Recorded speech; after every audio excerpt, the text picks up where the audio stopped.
안녕하세요. 보상가배상TV입니다. 들 경향 무조건적으로 다음을 공사가 읽어보는 코너 호모 이코노미크스입니다. 이게 바로 고지의무라는 것 때문인데요. 의학적으로 인과관계가 없다라고 하면은 네. 지급을 받을 수 있는 거고요.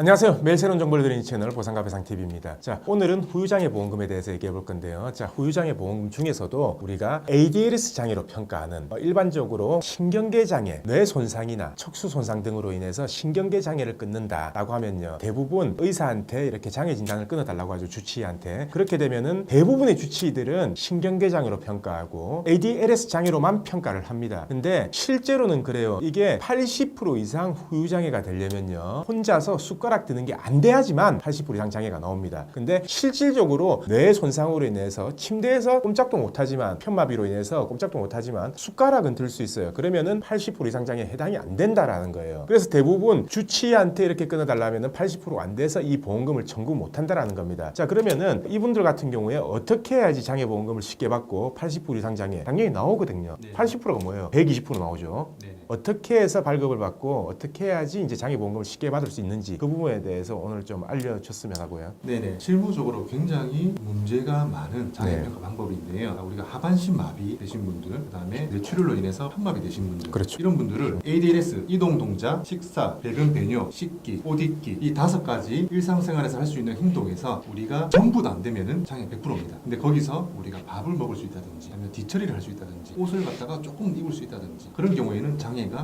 떨어져요. 그럼 하반신 마비 환자분들 같은 경우에는 실제로 두 다리를 완전 못 쓰지만 손은 자유롭게 움직일 수 있잖아요. ADLS로는 절대 네. 80% 나오기가 힘들죠. 네, 그렇게 되면 장애가 보통 한 55%, 60% 그렇죠. 예, 네. 그 정도 나오는데 그런 분들은 굉장히 많이 다치고 장애가 남았음에도 불구하고 장애가 80% 이상 되어야지 받을 수 있는 고도 후유장애 보험금을 못 받습니다. 근데 이게 문제가 뭐냐면 고도유장애 보험금이 금액이 크잖아요. 맞습니다. 이제 보험 가입 금액이 보통 고도유장이라면 1억 가입된 분들도 있고 2억 가입된 분들도 있고 많게는 네. 연금식으로 해서 매달 얼마씩 7억 10억 나오는 경우도 있거든요. 네. 근데 이렇게 딱 됐을 경우 솔직히 보험회사에서 보험금을 7억을 줘야 된다. 그러면은 보험사에서 사활을 걸고 지급을 안 하려고 할 거 아닙니까? 맞습니다. 그러면 이런 분들은 어떻게 해야 되냐? 자, 아까 80%를 넘겨야지 생활안전자금이라든지 뭐 소득보상자금이라든지 이런 부분을 받는데 5%가 모자라서 청구를 못 하는 거예요. 그래서 주치의한테 저는 항상 방송에서 이제 강조를 했습니다. 운동장애로 평가해라. 움직임으로 평가해라. 손가락, 발가락, 그리고 손목, 발목, 움직임으로 평가해서 운동장애로 평가하게 되면은 충분히 80%가 나올 수 있다. 라고 이렇게 설명을 드렸고요. 저희한테 문의 오신 분들도 네, 제가 이렇게 해요. 자, 장애진단서 발급받아서 넣으시면 됩니다. 별 무리 없이 지급될 거예요. 그 다음에 다시 문의가 와요. 뭐라냐면 주치의가 안 끊어준대, 운동장애를. 그럼 장애진단은 어떻게 발급받아야 되냐? 여기에 대해서는 실제로 의사 선생님들은 약관을 보지 않습니까? 그렇죠. 근데 우리가 이제 ADLS 장애 같은 경우에는 신경계 장애로 해가지고 13번 항목이죠. 네. 근데 거기 보면은 눈, 귀, 코, 팔, 다리 거기서도 장애가 남을 경우에는 별도로 평가를 할 수 있다 나와 있어요. 그러면은 우리가 한쪽 편마비라면은 한쪽을 다 못 쓴다는 거 아닙니까? 네. 한 팔에서 한 다리에서 나갈 수 있는 최고 장애가 60%입니다. 팔, 다리면 120%가 되죠. 그렇죠. 그러면 이분은 80% 이상 고도 후유장애 받을 수 있다는 얘기죠. 사실상 손가락만 다 움직여도 손가락만 다도 아니에요.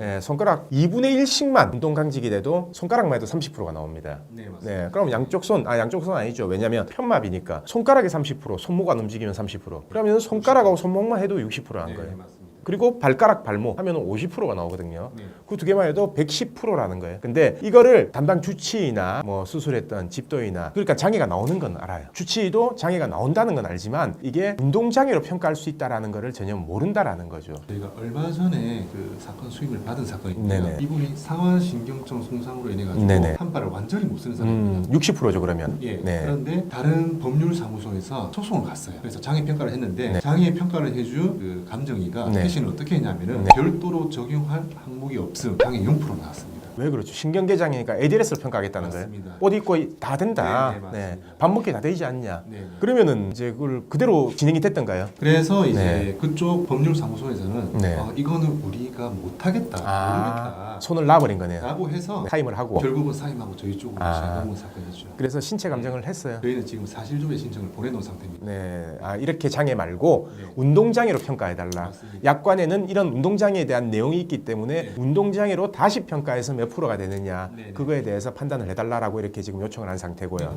네. 이게 만약에 상하신경성 손상으로 해서 뭐 한 팔이 완전히 마비가 됐다면 별 무리 없이 지급으로 끝나겠네. 근데 이걸 왜 보험사가 처음에 지급이 안 하고 소송이 진행됐던 거죠? 이 사건은 장애가 문제가 아니라 보직의무 위반 그게 문제가 됐었고 네. 다만 장애도 같이 평가를 해야 될 사건이기 때문에 네네. 거기서부터 이제 브레이크가 걸린 거죠. 그러면은 운동장애로 평가해도 약관상 아무 무리가 없는데 네. 사실 예전에 이런 경우가 있었어요. 저희가 운동장애로 평가를 해서 넣었어요. ADLS는 80%가 안 나옵니다. 네. 왜냐하면 식사를 합의게 되면 ADLS 80%가 안 나오기 때문에 운동장애로 평가해서 넣었는데 보험사 담당자가 전화가 오는 거예요. 어떤 근거로 이걸 운동장애로 평가하냐. 왜냐하면 뇌손상 같은 경우에 신경계장애로 평가를 하고 신경계장애는 ADLS를 평가해야 되는데 근거가 어디 있냐라고 이렇게 물어보는 거예요. 이제 건을 안 해본 담당자든지 그러니까 소형보험사였거든요. 네. 제가 그래서 뭐라고 했냐면 약관 펴보세요. 약관 펴보시고 그 말 밑에 뭐라고 나와 있냐라고 하니까 자기는 안 보인대요. 자기 눈에. 아 그래요? 그럼 제가 약관을 그대로 복사해서 형광색칠해서 저희 판례 받은 것까지 네. 같이 주겠다. 네. 예, 라고 해서 이제 보험사에 보낸 적이 있습니다. 다음날 보험사에 전화가 왔는데 아 제가 또 한 수 배우네요 이러면서 전화가 와서 예, 당장 지급 처리할게요 하더라고요. 그러니까 모르는 보험사 담당자도 있어요. 보험사 담당자도 모르는데 과연 이거를 늘 처리하지도 않는 의사가 과연 이걸 알까요? 모르죠. 그러면은 솔직히 그렇잖아요. 우리도 이제 의료 자문 받거나 이렇게 할 때 의사한테 약관 내용에 대해서 이런 부분은 이렇게 적용이 된다. 약관상 이런 거를 전부 다 가르쳐 주는 경우도 있잖아요. 그래서 저는 이런 문의가 오면요. 우선 주치의한테 먼저 이렇게 요청을 해봐라 운동각도로 라고 했는데 그게 주치의가 거의 해주는 경우가 거의 없더라고요. 대부분의 네. 의사 선생님들이 치료를 하지 이런 장애, 약관 그렇죠. 이런 부분 잘 모르시죠. 그리고 국가장애나 아니면은 다른 부분의 장애, 국민연금장애라든지 그러니까 모든 거의 대부분의 장애의 평가 방식은 이제 전부 다 신경계장애, ADLS 장애, 이동동작으로 전부 다 평가를 하거든요. 네.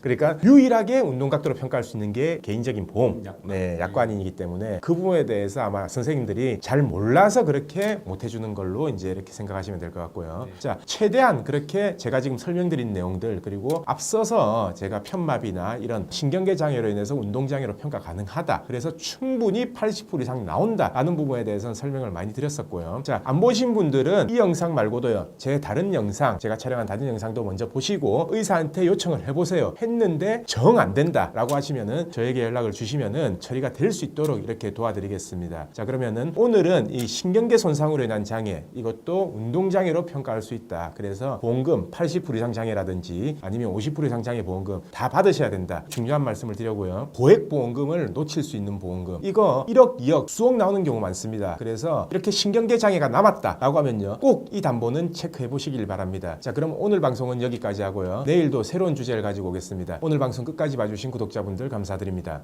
저희 보상가 배상 로펌은요, 전화, 카카오톡, 폰메일 상담, 카페 상담 등으로 상담받을 수 있습니다. 저희는 서울과 부산에 사무실이 있고요. 전국 번호는 1544-3102로 문의 주셔도 되고 카카오톡에서 보상가 배상을 검색하셔서 카톡으로 문의 주셔도 됩니다. 그리고 이 영상 댓글란을 보시면 메일로 신청하는 링크를 클릭하셔서 자세하게 작성해 주셔도 저희가 전화를 드리고 있습니다. 단 이게 후유장애가 남지 않는 2, 3주 진단 같은 경우에는요, 유선 상담을 하지 않고 있는 점 양해 부탁드리겠습니다.